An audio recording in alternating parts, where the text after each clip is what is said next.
One, we'll be going over Leetcode problem number 57, insert interval today. We'll start with the problem readout. We'll do some whiteboarding where I'll discuss how to think about interval problems, and then finally we'll write out the code in JavaScript. So let's start with the problem readout. It says, given a set of non-overlapping intervals, insert a new interval into the intervals, merge if necessary. You may assume that the intervals were initially sorted according to their start times. Then we look at the input. We have 1 and 3, 6 and 9. New interval is 2 and 5. And the output is 1, 5, 6, 9 because 1, 3 and 2, 5 overlap. So we have to merge them, and this one doesn't overlap with the merged interval, so we just append it as it is. Similarly, for example 2, we have all these intervals, and the new interval to be inserted is 4, 8. And the output is 1, 2, 3, 10, 12, 16. If you look at the explanation, it says because the new interval 4, 8 overlaps with 3, 5, 6, 7, 8, 10. We'll go over this example while we're whiteboarding. And in example 3, we have an empty interval. New interval to be inserted is 5, 7. So we'll just insert that new interval into our into a list. So this will be kind of like our edge case. When we have 0 elements, we'll just insert the new interval that's given to us and return it. If you look at the constraints, so we'll have the interval's length to be 10 to the power 4 at max. Each interval will always be 2, where the first position is the start, the second is the end. And each interval can be up to 10 to the power 5, and the lowest possible interval is 0. Intervals is sorted according to their start time. This means the start time. The length is 2, and the new interval is also the same, also has the same constraints as the intervals in the intervals array. Great. So let's start by thinking about merge interval problems, or like whiteboarding through the problem. So this is example 2 that we had before. The way I like to think about merge intervals problems, or rather interval problems, is I draw out the numbers like this. So if it starts at 1, 2, this is my first interval, and my second would be 3 to 5. Next one would be 6 to 7. So 6 to 7. Next would be 8 to 10.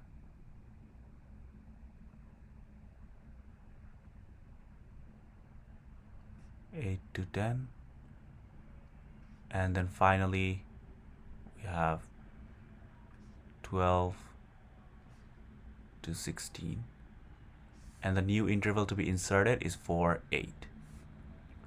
So now let's think about the possible scenarios here. When you're working with intervals, there can be 3 possible scenarios, or rather 2 broad scenarios and then 2 sub scenarios. So the first scenario is your intervals won't overlap. So when you're comparing 2 intervals, the first case is that they won't overlap. So for example, you can see that this interval 1, 2 and 3, 5 don't overlap.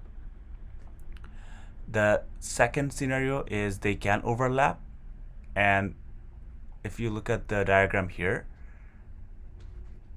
there are 2 overlapping conditions. The first is that they partially overlap, and the second is that they fully overlap. Now let's look at the overlapping conditions. The question tells you that all of the intervals are sorted according to their start time. So by that logic, if the second interval start time is less than or equal to the end time for the first interval, then they will overlap. So this is a dot end, this is b dot start. In our case, the start will be the first element of the interval and the end will be the second element.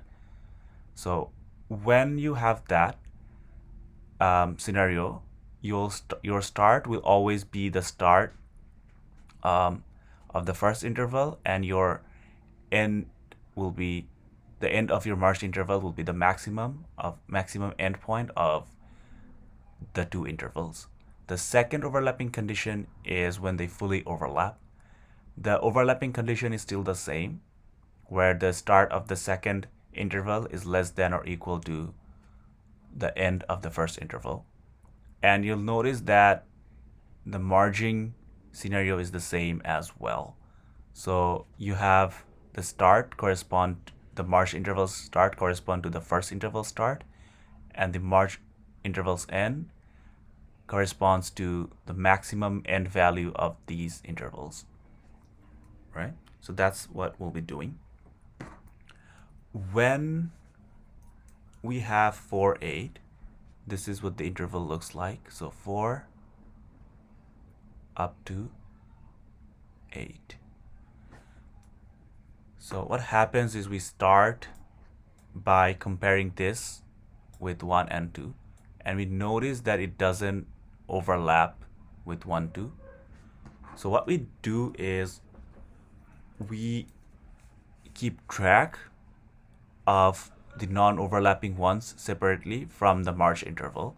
So what we're gonna do is we'll have left, so any non-overlapping interval that is less than this new interval will be added to the left array, right? Will be added to the left array. Any non-overlapping interval that is greater than this new interval, for example 12, 6, will be added to the right array.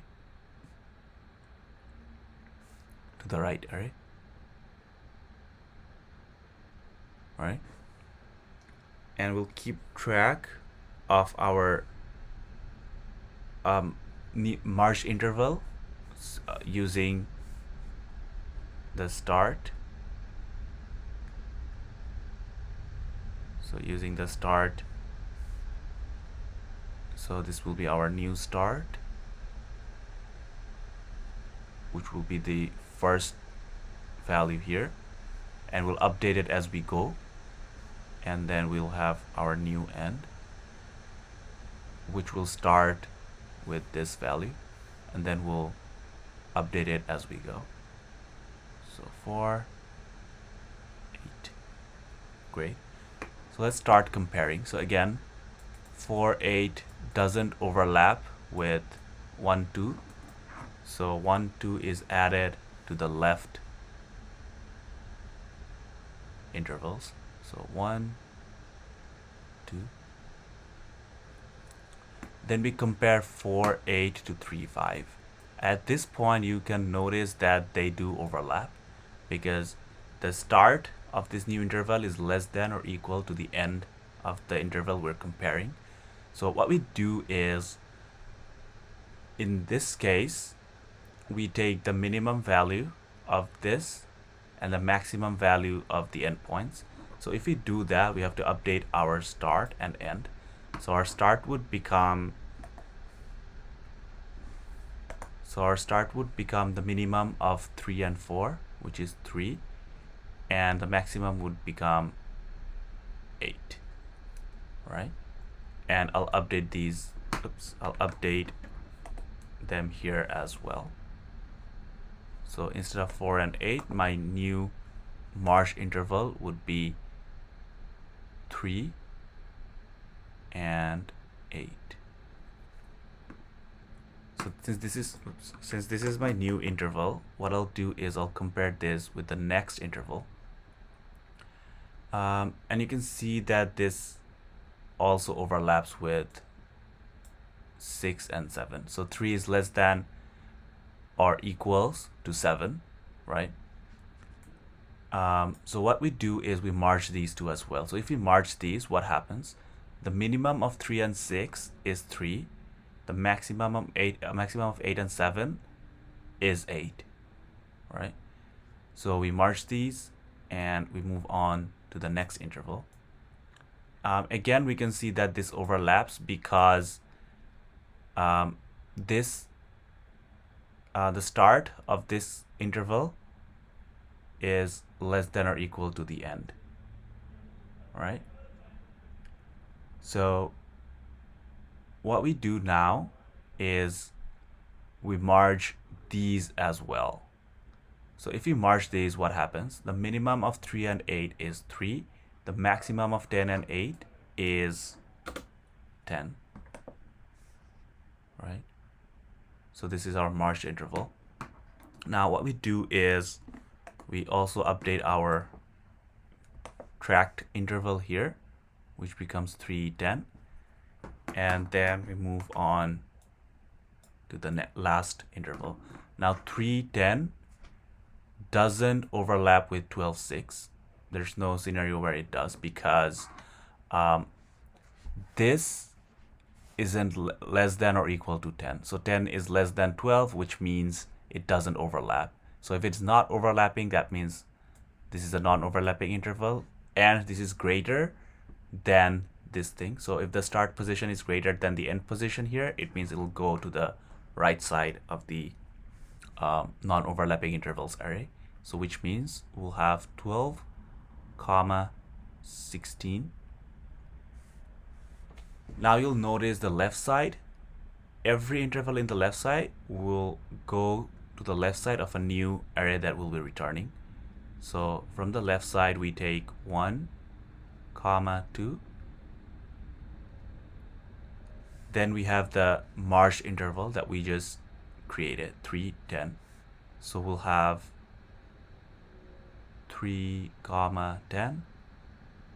And then finally, we'll add the non-overlapping intervals from the right. So we do 12, 16. If you compare this with the answer here, you'll notice that we got the same answer. 1, 2, 3, 10, 12, 16. 1, 2, 3, 10, 12, 16. So let's code out this solution, right? So again, always account for the edge cases first. And the edge case is if you have an intervals array that is empty, you want to return just the new interval, right? And this will return new interval. So for example, this example 3 here, you have an empty intervals, new interval is 5, 7, so you output 5, 7. That is what we're doing here to take care of the edge case. Now let's start with the code for the general solution. So we'll have the left array here to keep track of all the non-overlapping intervals that are less than the new interval. Similarly, we'll have a right array which will keep track of non-overlapping intervals that are larger than the current merged interval. Now we'll start our initial start position with the new intervals start position, and then new n will be new interval 1. And we'll loop over the entire intervals array, comparing every single interval with our new interval. So for const interval of intervals, maybe I'll call this current interval just so it's easier to understand, right? And what you can do is current start will be equal to car interval 0, and const car end is equals to current interval 1. So all I'm doing is I'm keeping track of the current start and current end. You can use array destructuring to make this a bit cleaner, but I'll keep it like this so it's easier to read. So if the new start is greater than current end, that means this interval will be in the left array, because if you notice here, this is the first condition. If the new start is greater than the current end, that means they don't overlap, and it has to come before our merge interval. So this is the first condition. So if that's the case, what we did in this scenario was push our current interval into the left array. Similarly, if new end is less than current start, right, that means the non-overlapping interval is on the right. So this is equals to, let me just move this here a bit. So this means new end is less than current interval start, which means the non-overlapping interval has to come to the right, right? So what we do is right.push current interval. And finally, we have the scenario where the intervals overlap. So what we do is we update the new start to be the minimum of whichever start we're working with, right? Similarly, the new end would be math.max because we want to merge the intervals. So new end, right?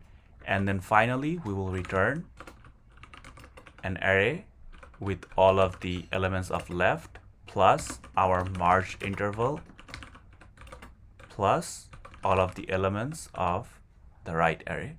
So if I run this code, it works, and if I submit, and that is the solution.